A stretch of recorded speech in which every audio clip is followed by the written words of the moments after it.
Sua vida é confortável? Você tem comida em casa? Você tem medo de praticar sua fé cristã? Você tem medo de ir para a igreja? É assustador ser cristão no seu país? Você teme que o pai dos seus filhos não volte para casa hoje? Tá tudo bem. Sua família sabe que você está indo para a igreja esse fim de semana? Você tem medo que invadam a sua casa? E matar sua família? Você tem medo que Que sua filha adolescente seja sequestrada? A sua Bíblia Tá bem escondida? Você teme ser acusado falsamente? de blasfêmia. O que o seu chefe faria? Se soubesse que você é cristão? Você tem medo que seus filhos sofram bullying? Porque são de uma família cristã. Você tem medo de Perseguição. Você tem medo de ser cristão? Você tem medo de ser perseguido? Romanos 12:10 diz: dediquem-se uns aos outros com amor fraternal. Se o mundo te odeia, lembre-se que me odiou primeiro. O rei responderá: digo-lhes a verdade. O que vocês fizeram a alguns dos meus menores irmãos, a mim o fizeram. Porque Deus tanto amou o mundo Que deu seu Filho unigênito. para que todo o que nele crer não pereça, mas tenha a vida eterna. Pois no tempo próprio colheremos, se não desanimarmos. Ele entregou sua vida por nós. E nós devemos dar nossas vidas pelos nossos irmãos. Faça a diferença. Conheça-nos melhor. Ajuda Barnabás. Olá, seja bem-vindo a mais um VEcast, o podcast do site Voltemos ao Evangelho. E como você acabou de assistir ou ouvir, né, você que nos acompanha numa plataforma de áudio, nós colocamos aí um vídeo de apresentação do Ministério Ajuda Barnabás. E o tema de hoje que nós vamos trabalhar é sobre a igreja sofredora ao redor do mundo e maneiras que nós podemos, que nós temos à disposição para nos envolvermos com a igreja sofredora. E para isso, nós trouxemos hoje aqui dois representantes dessa missão Ajuda Barnabás, que é o Orton Hertz e o Thiago Biazin, certo? O Orton, ele é coordenador de parcerias do Barnabás Brasil, ele é formado em teologia pelo Martin Bucer e também é mestre em teologia e ética pela Escola Superior de Teologia em São Leopoldo, bacharel em direito pela Uniriter em Canoas, e membro fundador também do Instituto Brasileiro de Direito e Religião e é presbiteriano da Igreja Presbiteriana do Brasil. E o Thiago Biazin é o chefe de operações do Ajuda Barnabás Brasil, graduado em Administração de Empresas e membro do Instituto Brasileiro de Direito e Religião também, aluno de Teologia na Escola de Fundamentos Jonathan Edwards e membro da Comunidade Cristã de Londrina, possui conhecimento sobre a perseguição e sofrimento dos cristãos ao redor do mundo, no Brasil, e trabalha na conscientização da igreja acerca da real situação de muitos cristãos que são perseguidos, discriminados e muitas vezes martirizados pelo simples fato de professar a fé cristã. Sejam muito bem-vindos ao VEcast. Uma alegria ter vocês aqui. Muito obrigado, Vinícius. É uma alegria, uma honra para nós estarmos aqui. O Barnabás, nós estamos no Brasil já há 5 anos. Esse ano nós completamos 30 anos de organização. E como os nossos ouvintes puderam ouvir e ver o vídeo que nós passamos, né, pode ser que essas perguntas não façam sentido para muitos de nós no mundo ocidental, né, mas são questões que cristãos em muitos lugares do mundo lidam diariamente. Então vamos conversar um pouquinho sobre isso. Isso é uma honra para nós, uma grande alegria. Muito obrigado por nos receber. Certo, muito obrigado, Vinícius, pela oportunidade, por abrir esse espaço aqui para nos ouvir, né? É bom estar de volta aqui a São José dos Campos, esse prédio da Fiel, onde eu fiz o seminário do Martin Bucer, né? Legal. Já fui ali dar um abraço na Marilene, rever algumas pessoas queridas, né? E realmente é importante a gente estar nessa ferramenta de tanto alcance, que é o podcast Voltemos ao Evangelho, porque é uma ferramenta que a gente tem para conscientização da igreja brasileira acerca da igreja que sofre. Muito se fala da igreja perseguida, e toda igreja que é perseguida, ela sofre, né? Mas nem toda igreja que sofre por causa de perseguição. Sofre porque está numa região de conflito, onde há guerra, porque onde há escassez de alimento, desastres naturais. E esses irmãos e irmãs precisam da nossa ajuda também. E quando a gente tem um espaço como este, é importante para nós, é significativo, porque a gente pode levar o conhecimento dessas necessidades para as igrejas que podem ajudar esses irmãos ao redor do mundo, né? E em várias partes aí do nosso globo. Obrigado, Orton. O Orton também ele já é um contribuinte do Voltemos ao Evangelho já há algum tempo, já escreveu vários artigos para nós, cuidou da nossa coluna Fé e Ciência, que agora está nas mãos do Dr. Kelson, né? Perfeito. Dr. Kelson, te aguardamos aqui um dia também à mesa. Exato. Será uma alegria receber. Nas mãos de alguém mais competente, de um cientista. Eu sou só um teólogo curioso que gosta de ciência, né? Então é melhor estar na mão do cientista. Legal. Isso que você falou é muito interessante sobre a questão da igreja que sofre, né? Porque, como você disse, toda igreja perseguida sofre, mas existem lugares onde não está necessariamente acontecendo uma perseguição aos cristãos, mas todo mundo naquele país está sofrendo, inclusive os cristãos, né? E às vezes pelo fato de ser cristão, sofre um pouco mais, né? Então conta pra gente quais seriam esses locais, essas regiões ou países que o Ajuda Barnabás tem trazido essa ajuda, e principalmente lugares que talvez nós da igreja brasileira nem sequer nos damos conta que existem cristãos lá que estão sofrendo. Perfeito. Eu vou dar 2 exemplos, ok? Que eles são mais claros e mais didáticos, que estão mais próximos da mídia, de acontecimentos que foram bastante noticiados. Depois passar a palavra para o Thiago, que ele vai dar mais alguns exemplos de outras histórias. Na Ucrânia, por exemplo, né? A gente fala que como falei, né? Toda igreja perseguida sofre, né? Mas a igreja na Ucrânia, o sofrimento deles não vem por conta da perseguição, mas que eles estão numa região de conflito, de guerra. Né? Então, imagina você estar num país, né? Com a sua igreja, com seus irmãos, suas irmãs, onde está sendo atacado por outro país. Então, desde que começou a guerra 1 ano e meio atrás, nós já enviamos 400 toneladas de alimento para as igrejas na Ucrânia. Enviamos também combustível para o aquecimento no inverno, fogões a lenha, roupas, né, equipamentos médicos, até mesmo cadeira de rodas, né, por conta do aumento aí de feridos e amputados. Esse é um exemplo. Outro exemplo são as igrejas na Turquia e na Síria, em que pese ali não há muitas igrejas, né, porque ali é uma maioria muçulmana muito grande, mas existem irmãos e irmãs naquela região. Então, apenas um dia depois do terremoto da Turquia e da Síria, que aconteceu 6 de fevereiro, nós já estávamos alugando imóveis para esses irmãos e irmãs que perderam suas residências por conta do terremoto. Ou, casos mais extremos, né, que ainda não tinha como alugar, abrindo tendas, né, para que eles pudessem ter um abrigo temporário. E 3 dias depois, nós já estávamos enviando alimentos para essas igrejas, né, para que elas pudessem ter um mantimento ali do dia a dia, suas necessidades básicas. Uau, que legal, que interessante. Então, aproveitar que a gente vai falar agora com o Thiago. Thiago, explica para nós, então, o Orton já deu aí bastante luz sobre o que o Ajuda Barnabás faz especificamente, né?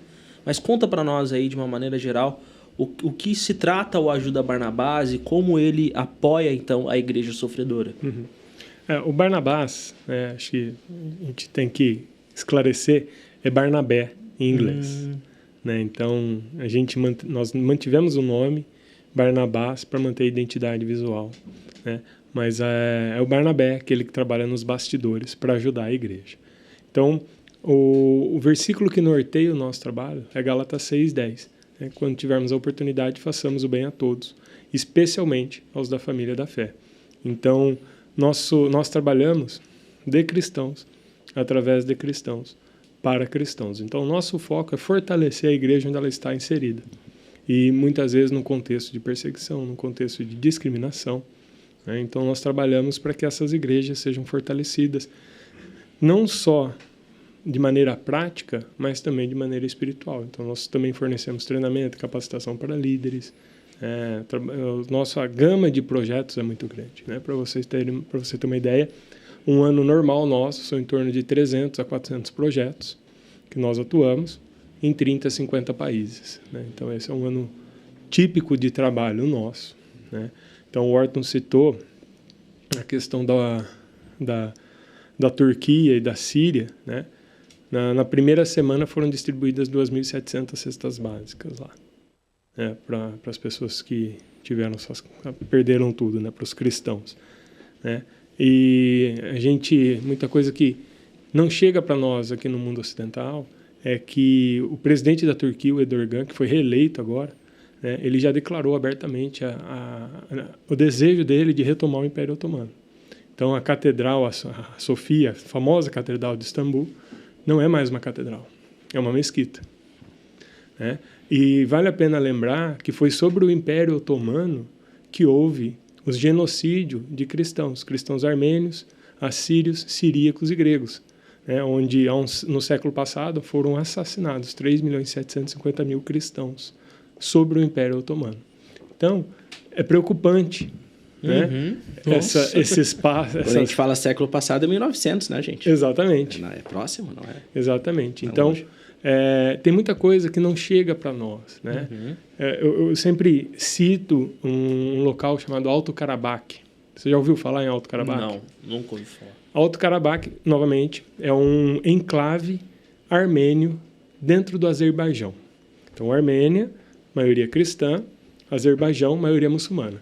Então, Alto Karabakh é um enclave armênio dentro do Azerbaijão. Entre setembro e outubro de 2021, o Azerbaijão invadiu Alto Karabakh, destruindo igrejas, matando muita gente e conquistando alguns territórios, né?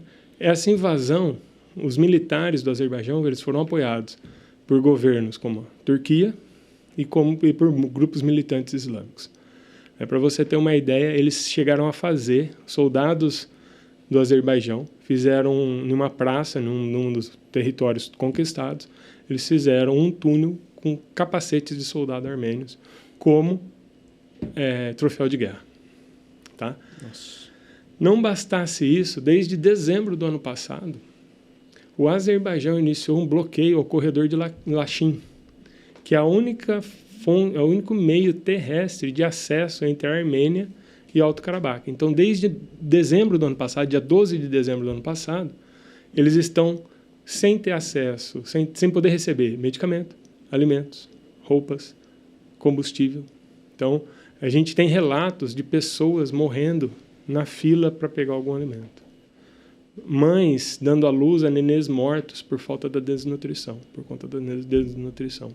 Então, nós conseguimos, pela graça de Deus, nós conseguimos entregar no mês passado 180 toneladas de alimentos lá. Só que é muito pouco diante da necessidade que eles precisam. Então, esse é um pouquinho do nosso dia a dia, né? Meu Deus. E é interessante ele ter falado isso da questão, né, do Alto Karabakh, da Turquia e da Síria também, né, dessa ressurgência, tentativa de ressurgência do Império Otomano, que a gente falou, né, da igreja perseguida e sofredora, mas muitas vezes as coisas se misturam.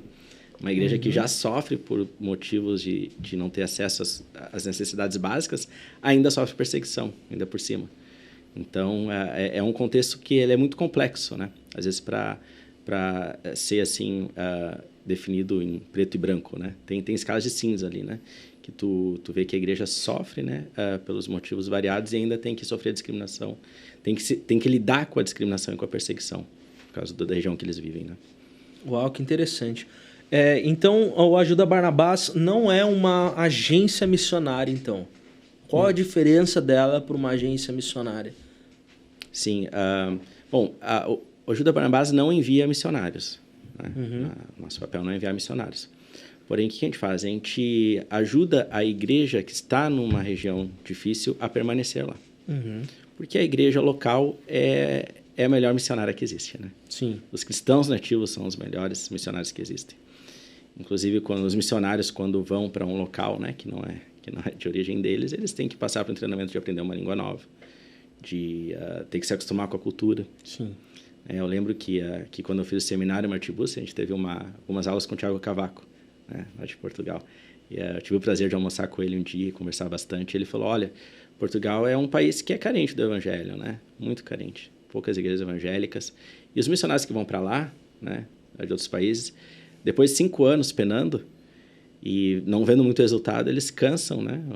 E vão embora. Sim. Mas agora que eles estão prontos para ficar e estão entendendo a cultura, eles vão embora. A gente fez um VCast com ele. Não sei se você assistiu. É sensacional.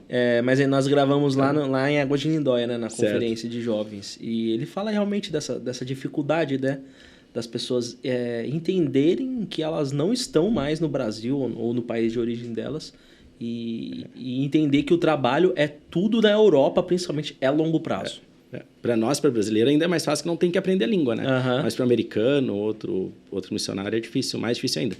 Então, o que acontece? A gente não envia missionários, mas a gente investe, né, em igrejas locais e investe em missionários nativos ou pastores nativos. Como é que a gente faz isso? A gente dá um apoio, né, efetivo, né, mas também a gente dá treinamento teológico para esses pastores, líderes locais, para que eles não saiam da comunidade local, porque se eles saem para um seminário, para estudar teologia e se equipar, né, biblicamente, quem é que vai ficar cuidando dessas comunidades? e depois, sabe, né? O seminarista, quando sai para estudar, pode não voltar para o lugar de origem. Então, a gente certifica que esse missionário, né, ou esse pastor local nativo, não saia de lá e continue lá e fortalecendo a igreja local. Então, esse é o nosso trabalho missionário efetivo.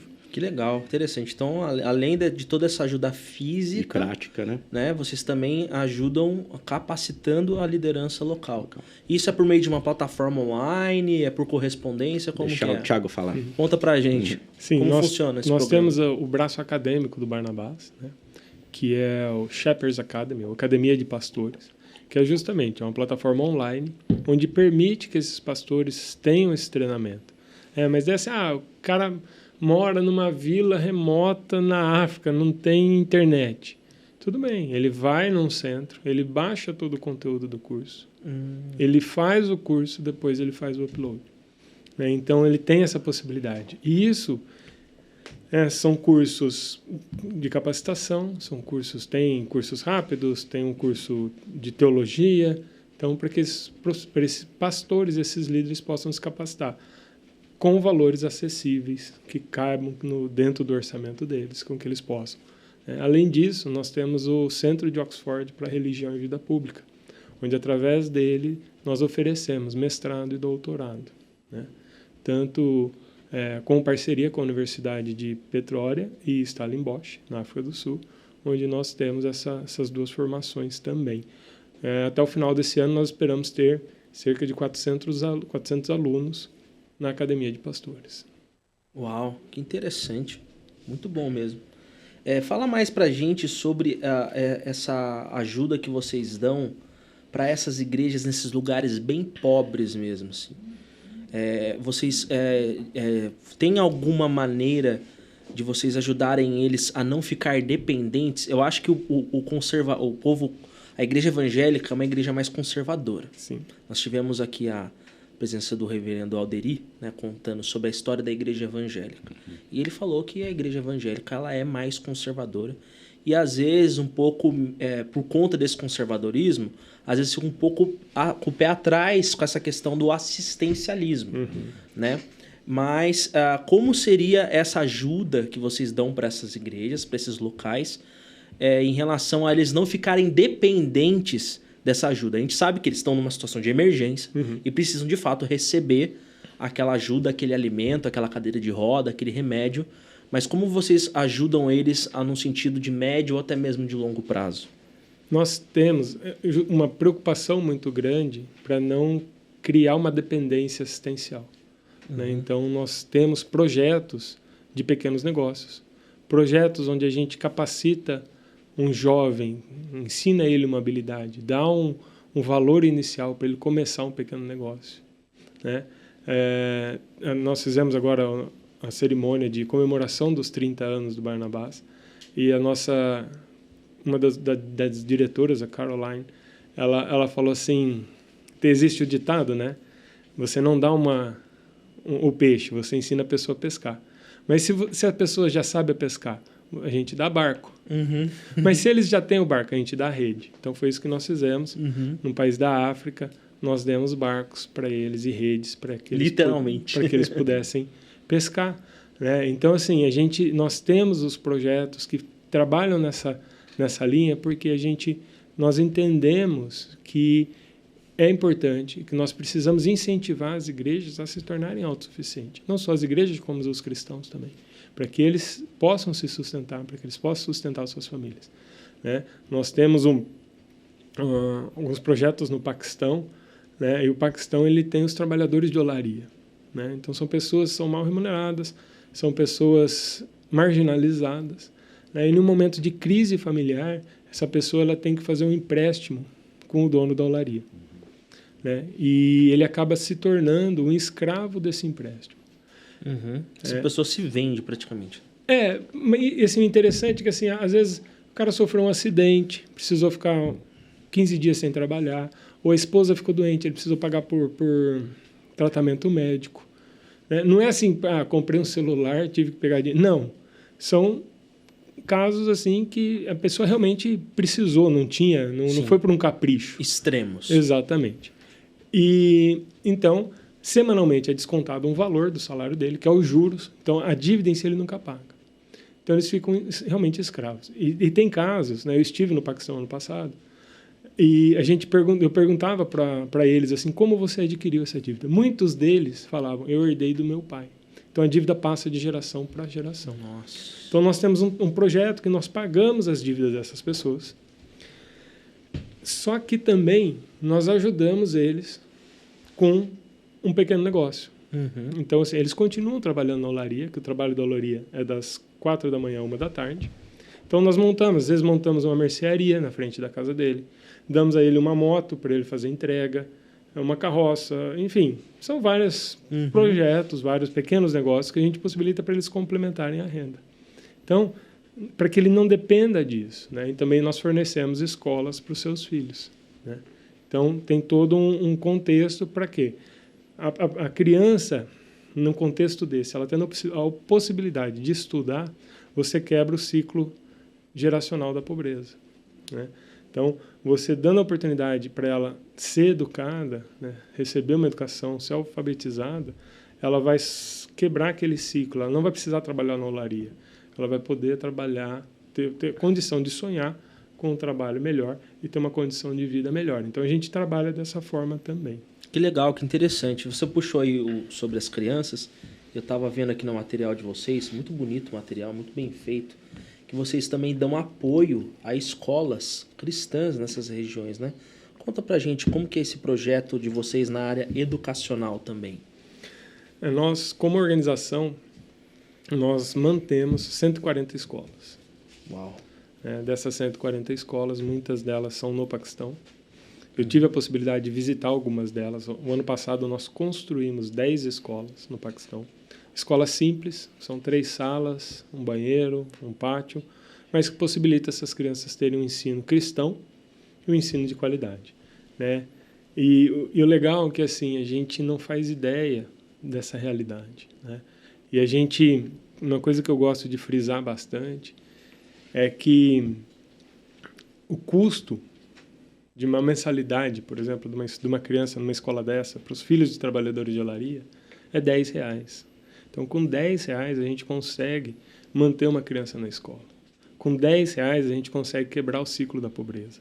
Com R$10 a gente consegue reacender o sonho de um futuro melhor para uma criança. E aí, tá falando de R$10 por mês só. R$10 por mês. Você gosta de falar, um pãozinho de queijo com café. E aproveitando aqui essa deixa, né, do valor tão baixo para ajudar uma criança no Paquistão, por exemplo, qual a importância dessa escola? Primeiro porque talvez a criança nem iria para escola alguma. Começa por aí. Então, já está dando uma educação formal que vai ajudar a quebrar esse ciclo de pobreza. Se a criança vai para uma escola pública, o que acontece nesses lugares onde o cristão é minoria? Sofre bullying, discriminação, né? É preterida os professores em relação aos outros alunos. Vai ficar de lado. Fica de lado. Então, você está dando uma oportunidade dessa criança ir à escola ou de ter uma educação de melhor qualidade, né? E às vezes a gente estava conversando também, né? Às vezes muitas vezes as pessoas não ajudam, né? Não ficam com vergonha de querer ajudar porque não pode dar muito, né? Só que R$10 por mês, gente. Tu tá ajudando uma criança de uma família cristã a ter um futuro melhor. E às vezes a gente fica com aquele paradoxo da viúva pobre, né? Porque o que acontece? Não é só a questão que ela... Muitas vezes se enfatiza que bonito que ela deu tudo que tinha, né? Mas não é só dar tudo que tinha também. Será que não tinha vergonha de ela dar tão pouco? Né? Uma moedinha só. E às vezes os irmãos não ajudam. Eu tenho vergonha de dar tão pouco. Não, tem que... A viúva, ela teve que passar por esse dilema também, né? Tipo, aqui que eu vou dar tão pouquinho assim, não vou ter vergonha de dar pouco. É o que eu tenho. Então, se você pode dar R$10 por mês para ajudar Barnabás e colocar lá no projeto, olha, esse aqui vai para uma criança em idade escolar no Paquistão. Já está fazendo a obra do Barnabás, já está ajudando e fazendo a obra de Deus, né? Que legal, que interessante. E quais são as maneiras, então, agora vamos para uma coisa mais prática em relação a nós como igreja brasileira. Como que a igreja brasileira poderia se envolver com a Ajuda Barnabás? com projetos como esse? Vocês têm uma plataforma onde a gente consegue escolher onde a gente vai doar? Conta pra gente como funciona. Tá, bom, ótima pergunta, né? A primeira coisa é claro, estar orando, né? Pela igreja sofredora ao redor do mundo. E para isso nós temos todas as ferramentas aí, recursos do Barnabás. Começa por essa revista aqui, que está em cima da mesa, né? Vou botar aqui para o pessoal ver. Essa revista ela é gratuita, né? É bimestral. Você vai lá no nosso site, que é barnabasaid, né? barnabasaid.org/br, tá? Não .br, /br. Dá lá recursos, revistas, faz uma assinatura gratuita. A gente sempre fala, né? Olha, não é pegadinha de aeroporto. Lembra que no aeroporto o pessoal, pega essa revista de graça aqui, só coloca teu nome. Aí chegava a conta no final do mês, né? Não vai chegar conta nenhuma, vai chegar só a revista. Por quê? Porque na revista você tem as necessidades dessas igrejas que a gente está ajudando, esses irmãos. Você pode estar orando, estar se envolvendo. E o Espírito Santo tocando no seu coração também para enviar uma doação. Ali você tem um meio como você pode enviar essa doação e para o projeto específico que você quer enviar. Então, você lá no site também tem uma aba que é necessidades. Você vai em últimos apelos. Lá você vai ver também esses projetos. Cada um tem a história lá de cada projeto, por que aqueles irmãos ou aquela igreja está passando a necessidade. Você clica lá em, por favor, doe, e lá tem todos os dados de doação. Então, começa sempre pela oração, né? E a maneira efetiva prática, para quem pode ajudar e deseja ajudar, né? Pela doação direta. Né? Outro ponto específico também, né, que a gente sempre fala, é que a Ajuda Barnabás é uma organização de cristãos através de cristãos para cristãos. Então, a gente conecta a igreja que está sofrendo com a igreja que pode ajudar. Né? E no caso, quem é a igreja que pode ajudar? No caso aqui somos nós, né? O Brasil é peculiar, né? Porque nós temos nossas mazelas sociais. Sim. Então, nós queremos também começar a ajudar algumas igrejas no Brasil que estão em regiões difíceis. Isso que eu ia perguntar. Vocês têm algum projeto para... Hoje, primeira coisa, o Ajuda Barnabás, ele surge de onde? De qual país? De qual igreja? Qual a origem dele? Deixar o Thiago contar essa história aí. Porque pelo que eu vi, as ações estão mais pro Oriente, orientadas pro Oriente, né? Que é a igreja que mais sofre. Né? Barnabás surgiu na Inglaterra, em 1993. Fundador é o Dr. Patrick Suchdale. Ele até hoje ele é o nosso diretor. Né? E ele é nascido na Guiana Inglesa, de descendência paquistanesa, e quando adolescente ele foi para a Inglaterra. E uma família muçulmana. Ele se converteu, e a história dele, ele conta que até aqueles que o evangelizaram viraram as costas para ele. Porque ele foi expulso de casa quando ele se converteu. E ele acabou morando na rua, passando muita dificuldade. E a ideia do Barnabás foi justamente para cuidar de recém-convertidos. Né? E o Barnabás surgiu numa época onde as organizações ocidentais, as organizações cristãs do Ocidente, eles estavam com seus olhos voltados para os cristãos sobre os regimes comunistas. Né? No caso da antiga União Soviética, a Rússia e todos esses países, né? Naquela região. Então, ninguém sabia da existência de cristãos em contextos muçulmanos. Então, o primeiro desafio do Barnabás foi conscientizar o mundo ocidental de que havia uma igreja em contextos islâmicos. E uma igreja que sofria pelo fato de ser cristã em contextos islâmicos. Então, foi aí que surgiu o Barnabás, há 30 anos atrás. E foi nesse contexto que a gente começou o nosso trabalho. Né? Então, hoje, claro, nós não cuidamos apenas de recém-convertidos, nós temos também esse trabalho, mas é muito mais abrangente, né, do que o cuidado com o convertido apenas. É claro que, indiretamente, a gente está sempre cuidando do convertido, porque a gente está cuidando da igreja em locais difíceis. Né?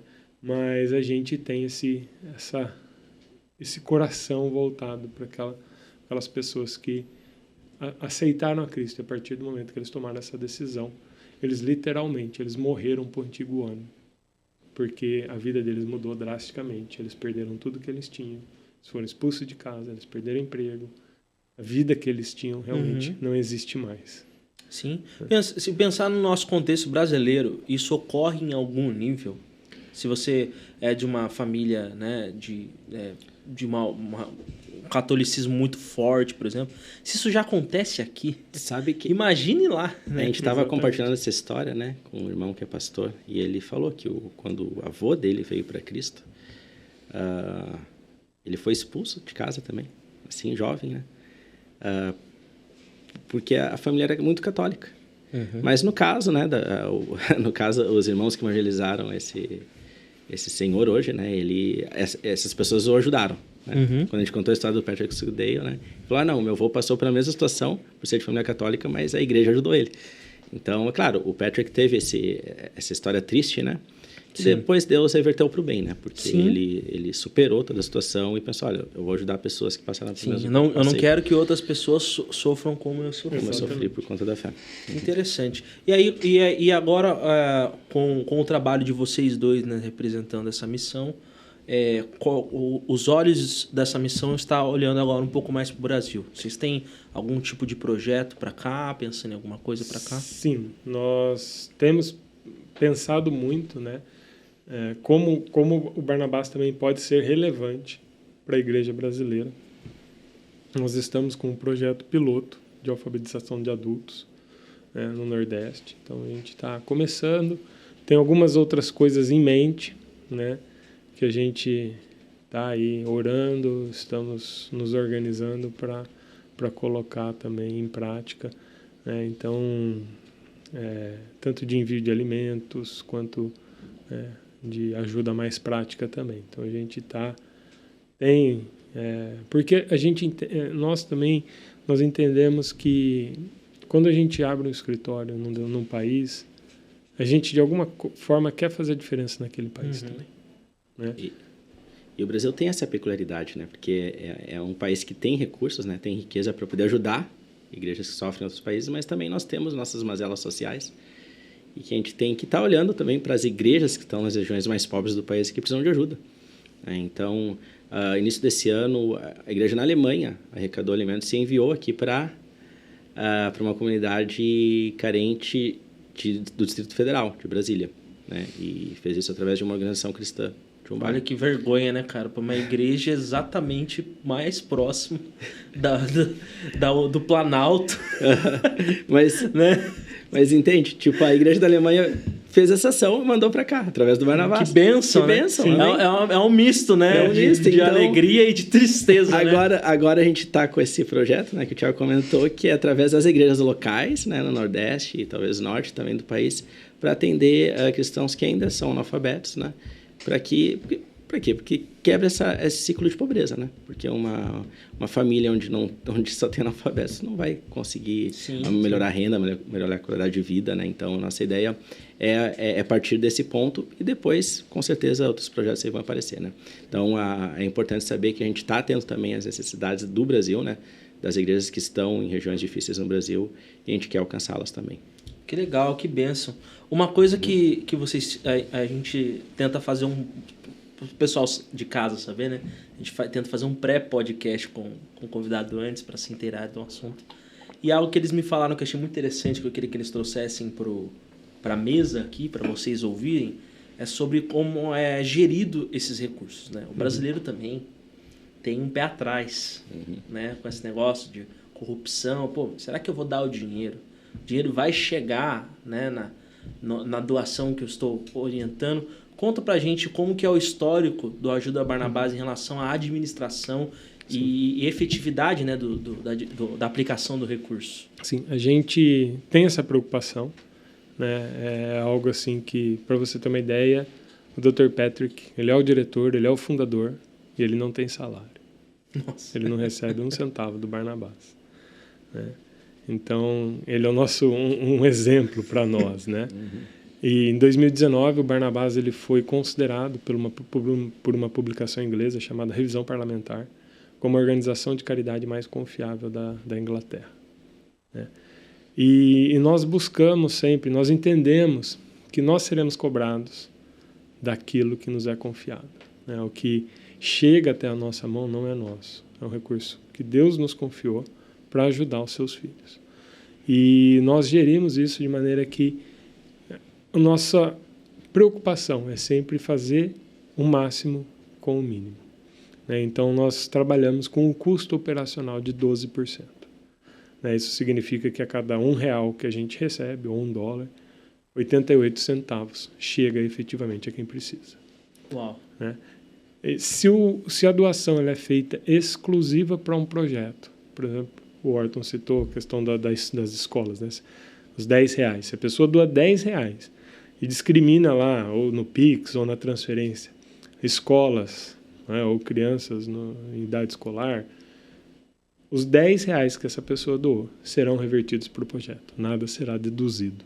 Né? Então, esse é um comprometimento que nós temos com os nossos parceiros, com os nossos apoiadores e com os nossos beneficiários também. Não, inclusive, né, a questão do Paquistão, né, que tu falou das crianças. A gente, quando é ajudado uma família que está em regime de escravidão por conta de dívida, a gente envia a foto dessa família para o doador.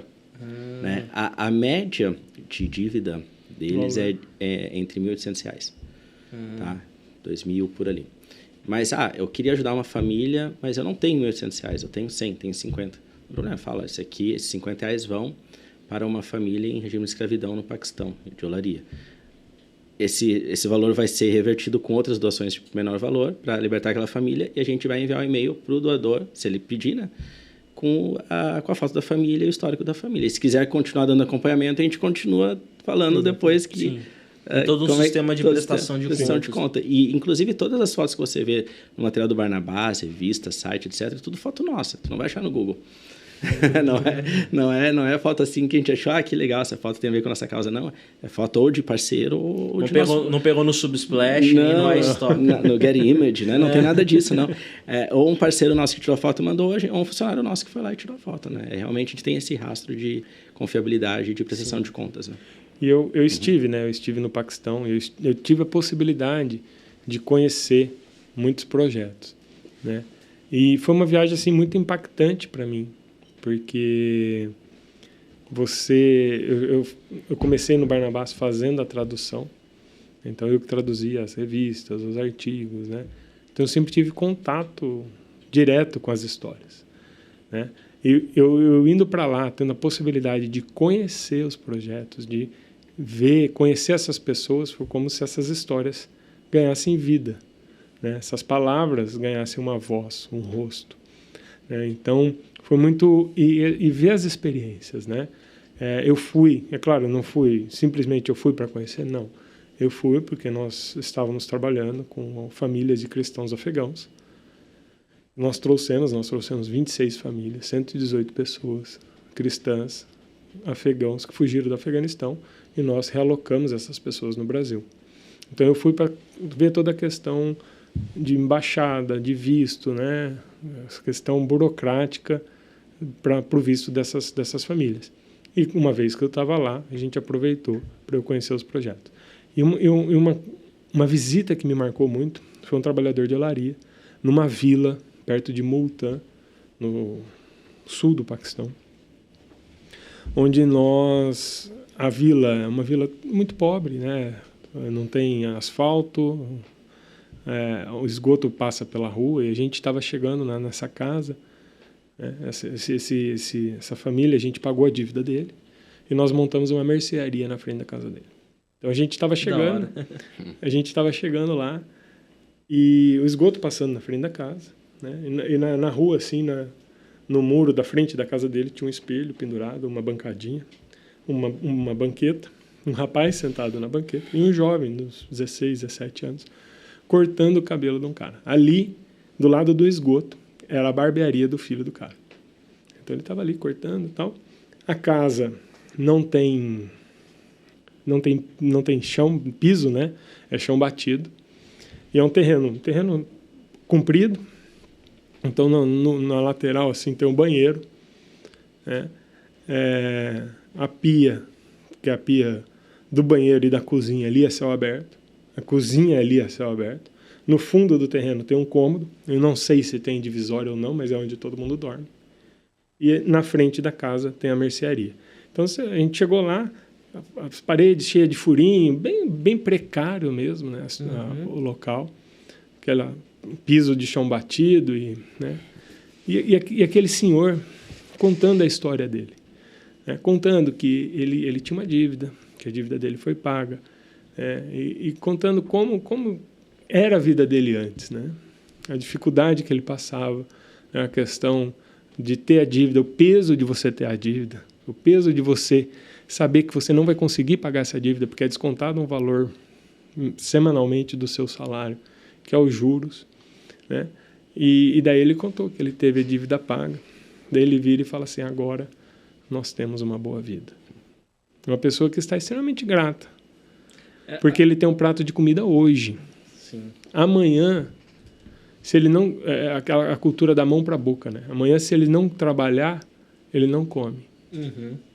Né? Então, e a pessoa está extremamente grata a Deus, porque ele tem algo para comer hoje. Isso, assim, mexeu comigo. Muitas vezes a gente, poxa vida, né? Queria trocar meu celular, queria comprar uma roupa nova, queria, sei lá, tanta futilidade, Sim. Né? Tanta coisa, superficialidade, que a gente fala, meu Deus do céu, que miserável que eu sou. E assim, para a gente ter uma ideia do impacto desse trabalho do Judô Barnabás, já são mais de 1.700 trabalhadores de olaria, né? 1.799 famílias libertadas. E aí, o que acontece? Eles trabalham da 4 da manhã a 1 da tarde. Só que no momento que eles pagam a dívida, né, eles têm a opção de continuar trabalhando lá. Não mais em regime de vínculo empregatício obrigatório, né, que é essa escravidão que eles ficam. Mas podem continuar trabalhando, tem o resto do dia para trabalhar. Então, a gente dá uma oportunidade de começar uma marcenaria, né, o salãozinho ali para cortar cabelo, etc. E eles geram uma renda extra para eles. Uhum. Inclusive, tem famílias libertadas que já estão ajudando a libertar outras famílias. Uau. Então, cria esse ciclo virtuoso entre eles mesmos. Então, o impacto é muito grande, né, desse ministério. Que legal. E conta pra gente aí mais alguma outra experiência marcante que vocês tiveram no trabalho de vocês com a Judô Barnabás. Assim, a possibilidade de você ver vidas transformadas, né, é algo assim que realmente impacta, né? Saber que você pode fazer alguma coisa, né? O Barnabás, quando ele foi criado com o intuito de ser um canal de recursos, né? Onde a gente levantava recursos da igreja que pode ajudar e direcionava esse recurso para a igreja que precisa de ajuda. Com a questão do conflito na Ucrânia, a gente, assim, com o surgimento de sanções governamentais, a questão geopolítica global, né? A gente viu a necessidade de mudar o rumo desse navio. Uhum. Né? A gente fala que nós somos uma organização guiada pela necessidade e a gente vai direcionando o nosso navio de acordo com a necessidade. E com isso nós criamos a iniciativa .gives ou .gives, né? Então, através dela, o lema dela é: você doa, nós enviamos. E a gente, foi através dela que nós enviamos mais de 400 toneladas para a Ucrânia. O ano passado, nós enviamos 400 toneladas do EPAP para Madagascar. O EPAP, olha que legal, ele é um mingau, que é típico da cultura africana, o PAP. Uhum. O EPAP nada mais é do que um PAP enriquecido com vitaminas e nutrientes. Então, uma pessoa desnutrida, com 2 meses de ingestão diária do EPAP, ela tem a saúde dela restaurada. Uau. Para um adulto, é 50 gramas por refeição, né, que é um pó, então você mistura com água, pode ser água Sim. fria, água quente, água potável que você tiver disponível. E para uma criança até 7 anos são 25 gramas. Então, Madagascar passou 4 anos de seca. O ano passado choveu, as tempestades destruíram as plantações. As pessoas lá estavam comendo folha de cactus para ter alguma coisa no estômago, né? Então, nós entregamos 400 toneladas. E tem numa publicação nossa, tem uma menininha, chama Mercy, até tem uns 2 aninhos, e mostra ela tinha pellagra, que é a doença de pele por conta da desnutrição. Uhum. E tem uma foto dela quando ela começou a receber o EPAP.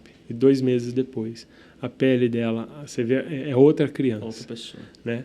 E olha só que legal.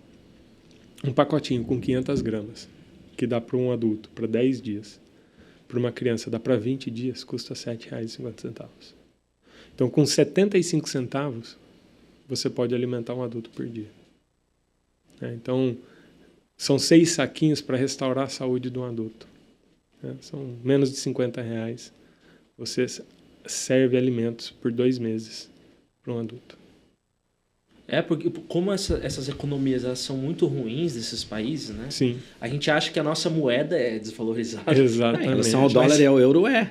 Mas em relação a esses outros países sim, vale muito. Então a gente doa pouco e isso se multiplica. Exatamente. Né? E olha só, a gente, através da iniciativa Ponto Gives, em 18 meses, nós distribuímos 68 milhões de refeições. Uau! Isso foi o que a gente distribuiu nesses 18 meses. Então, assim, tem muitas histórias.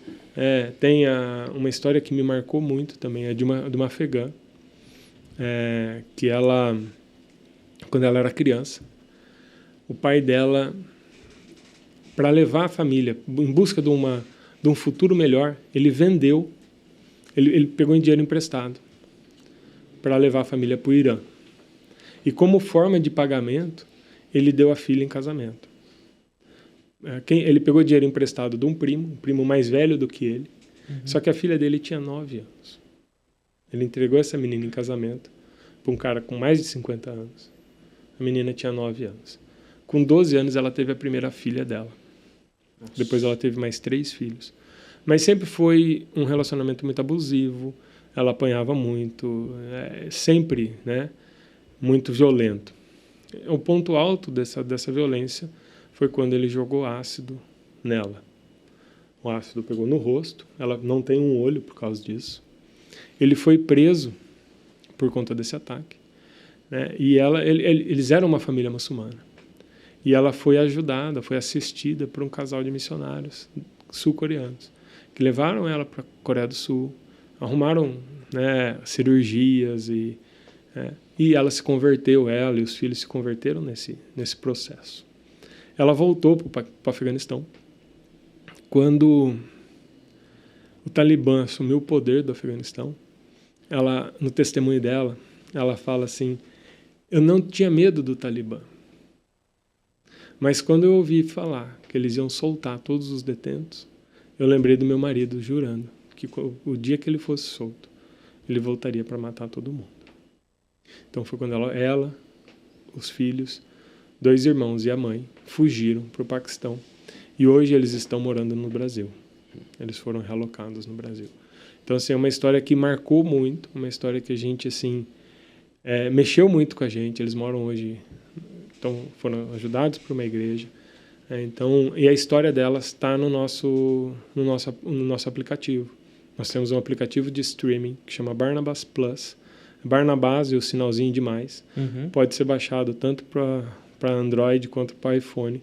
É gratuito, só vai pedir para você fazer um cadastro com um e-mail e uma senha. Sim. Então tem várias produções nossas, tem, enfim, um monte de conteúdo para vocês assistirem.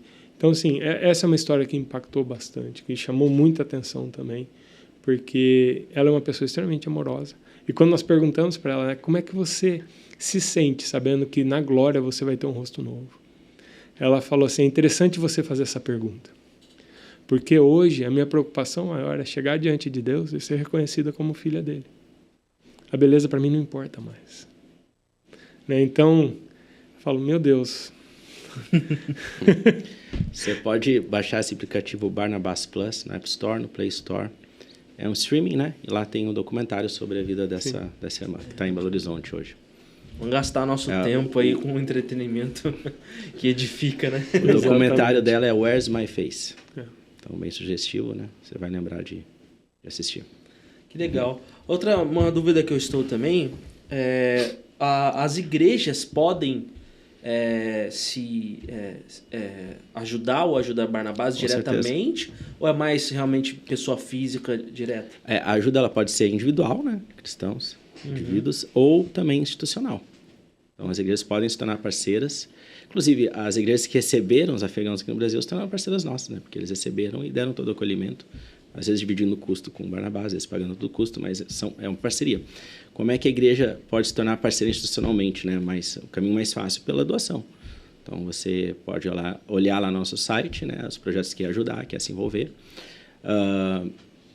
definir um valor e enviar para nós mensalmente, né? E pode pode pedir para enviar um boleto, fazer por Pix recorrente, transferência bancária, como quiser.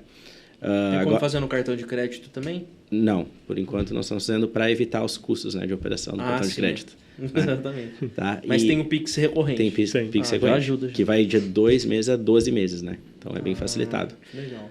Também agora nós estamos pensando em alguns projetos para o Brasil, né? Então as igrejas querem fazer alguns projetos para a comunidade cristã, né? em que eles estão inseridos também, pode nos procurar. A gente não falou aqui ainda, né? Mas a nossa inspiração, Gálatas 6:10.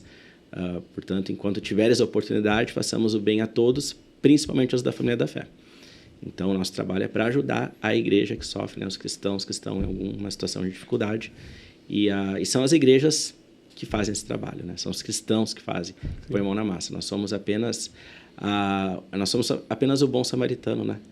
Que leva, na verdade... Nós somos a hospedaria do bom samaritano. Sim. O bom samaritano pega aquele homem que estava ali moribundo, né, depois de um assalto, né, que foi espancado, leva para a hospedaria e dá ali as moedinhas para a hospedaria poder cuidar daquele homem. A gente é a hospedaria, né? A gente ajuda quem quer ajudar. Muitas vezes, às vezes a gente até quer ajudar, mas a gente não sabe como. Né? A gente não sabe a melhor maneira de fazer isso, né? Às vezes a gente fica com medo de dar o dinheiro para a pessoa diretamente e ela utilizar mal aquele recurso, né? E como vocês são especialistas nisso, né?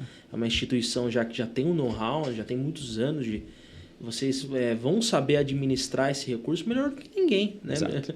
Então, se você está procurando, né, uma maneira de ajudar, principalmente cristãos, né, que estão sofrendo... isso aqui é uma excelente alternativa porque, de fato, os recursos serão alocados de uma maneira mais eficiente possível. Uma ideia bem prática, tá? A gente vai na igreja, a gente vê lá o quadro de missionários, né? Que a igreja ajuda. Pode se envolver num projeto, como igreja, como instituição, imprimir, ou pegar uma página da revista, talvez, alguma coisa, botar lá no quadro. A gente está orando pela igreja nessa situação aqui nesse país. Sim. Né? Isso aqui é um projeto da igreja cuidar desses irmãos lá naquele país que passam por essa situação.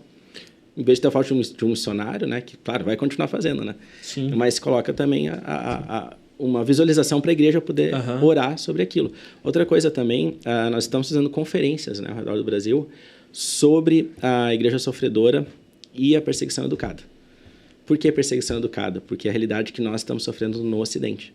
O que é perseguição educada? É aquela perseguição que não é por violência física, mas é aquela perseguição legal, né? Cancelamento, quando o cristão começa a não ter mais voz na praça pública, né? É o que a gente já está vivendo aqui, no Ocidente, Estados Unidos, Brasil, né? E geralmente a perseguição educada é o que precede uma perseguição violenta. E a gente já está entrando nessa situação aqui no Ocidente. Então a gente tem falado, né, sobre tudo isso que a gente falou aqui, muitas outras histórias. A gente fala sobre o conceito de justiça bíblica, né? Justiça bíblica não é simplesmente dar a cada um o que é seu conforme os seus atos, mas é também restaurar a dignidade das pessoas, né? Então, a ajuda prática, né, também é justiça no conceito bíblico. Nós falamos sobre as tendências da perseguição, tendências modernas da perseguição, uma palestra muito boa do Tiago. E nós falamos sobre a perseguição educada também, que é a realidade do Brasil, e fazemos essa conexão com a perseguição que a Igreja no Oriente sofre. Então, se você quer ter essa conferência na sua igreja, organize e a gente vai falar. Que legal, muito bom. E eu fico feliz dos dois. Vocês têm mais representantes no Brasil além de vocês dois? Temos o Paulo, que ele fica em Belo Horizonte. Né? Mas aqui no Brasil somos nós 3. Ah, legal. Então, pelo menos vocês dois, aqui no Brasil, com formação na área do direito, né? E fazendo parte do IBDR, isso acalma muito o meu coração, porque vamos precisar, porque a perseguição educada, nunca tinha ouvido esse termo, ela já faz um tempinho já que ela está aqui, presente por aqui. No caso, o Thiago não tem a formação jurídica, né? Mas ele já tem esse know-how sobre perseguição. Conhece bem, né? Conhece bem. E, inclusive, nós somos do BDR, né? Instituto Brasileiro de Direito e Religião, que não é só para juristas, né? Tem teólogos também, administradores, filósofos, né? E a gente acaba também sempre tendo essa atuação conjunta. Eu gostaria também de incentivar todo mundo que está ouvindo a fazer o cadastro para receber a revista. Né? Nela a gente tem falando sobre os nossos projetos, falando o que a gente tem feito, e também tem um diário de oração. Não é um devocional, mas durante 60 dias você vai ter motivos de oração para orar pela Igreja Sofredora. Né? A nossa revista é bimestral, então durante a vigência da revista tem o livretinho devocional. Não é uma pegadinha, vai não assinar é uma pegadinha. a revista. Não vai exatamente. Não vai chegar uma conta na sua casa. Vocês têm distribuição online dela também? Nós temos disponibilizado no nosso site o PDF dela também. Ah, legal. Isso é bom. A gente também. tem feito isso. Que legal. Então, para finalizar, dá uma palavra, então, vocês dois, fiquem à vontade, uma palavra de encorajamento para que nós, como igreja brasileira, né, possamos aí nos envolver neste assunto e também diretamente com vocês, né? Certo. Eu quero, mais uma vez, né, incentivar aos ouvintes, né, a se tornarem um assinante da revista, né, a se comprometerem a orar pela Igreja Sofredora. Né? A gente entende que um dos pilares do nosso trabalho é a oração. Né? E a gente vê testemunhos de muitos irmãos ao redor do mundo, que eles se sentem encorajados e os corações aquecidos em saber que tem pessoas do outro lado do mundo orando por eles.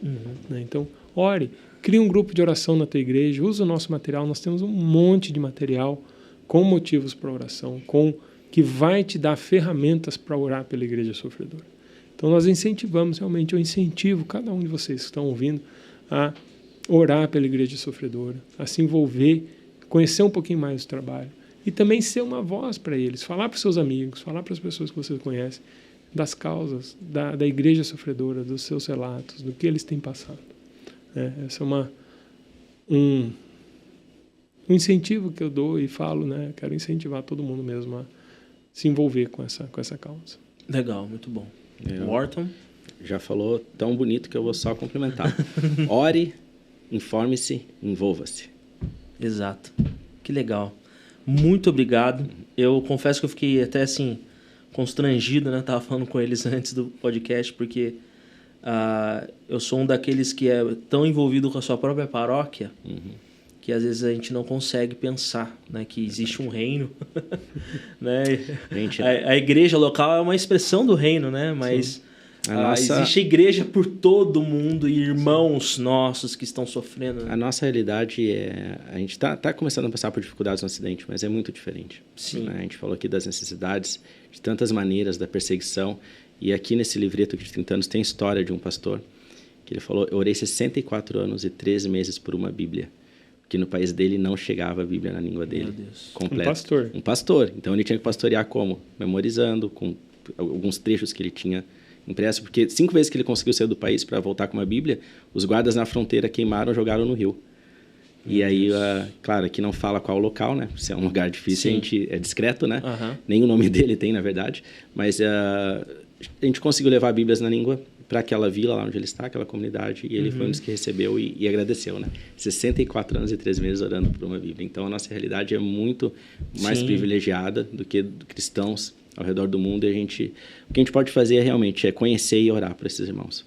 É isso. E, pessoal, agora uma palavra minha, né? Pelo menos de tudo aquilo que Deus está falando no meu coração durante essa conversa, a gente não precisa ajudar o Barnabás em detrimento de alguma outra missão. Como eles disseram, a partir de R$10 você consegue sustentar os estudos de uma criança paquistanesa, né? Então, tem como você continuar ajudando o seu missionário, continuar dando seu dízimo, né? Continuar até ajudando outras frentes, né? No reino de Deus, e ainda assim ajudá-los de alguma maneira. E se ainda R$10 for algo muito difícil para você, que eu acredito que é para a maioria dos nossos ouvintes não, a oração é algo que eles deixaram bem claro aqui. Exato. Que muito abençoará o ministério e as pessoas às quais eles alcançam.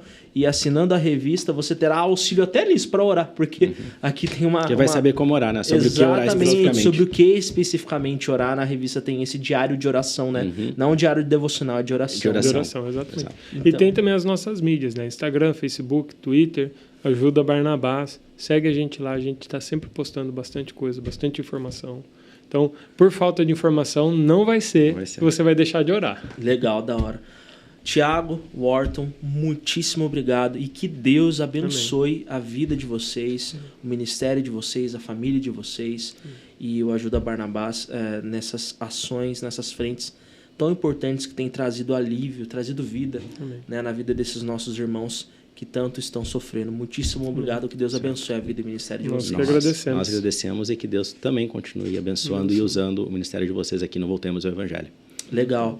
Pessoal que nos ouve, nós vamos passar agora no final do vídeo, no final desse episódio, né? Logo em seguida que eu terminar de falar, um outro vídeo do Ajuda Barnabás, mostrando ali o resumo das últimas ações e das frentes deles. Se você está apenas nos ouvindo, né, no Spotify, plataforma de áudio... Vai ouvir uma musiquinha legal. Vai ouvir uma musiquinha legal, então você corre para o nosso YouTube para você poder estar assistindo o vídeo. E quem está no YouTube vai ser privilegiado de conseguir assistir. Não esqueça de dar o seu like, de avaliar, né, este episódio. Isso nos ajuda a entendermos como vocês estão recebendo o nosso trabalho, para que a gente possa aprimorar ele. Exato. E também compartilhe com o máximo de pessoas que você puder. O compartilhamento parece que está cada vez mais escasso, né? É mesmo. As pessoas têm dado mais like, compartilhado pouco, parece que elas não querem sujar o feed delas, né? Interessante. Compartilha, posta no Facebook, se Facebook compartilha no privado, então, né? Nem que seja no privado, né?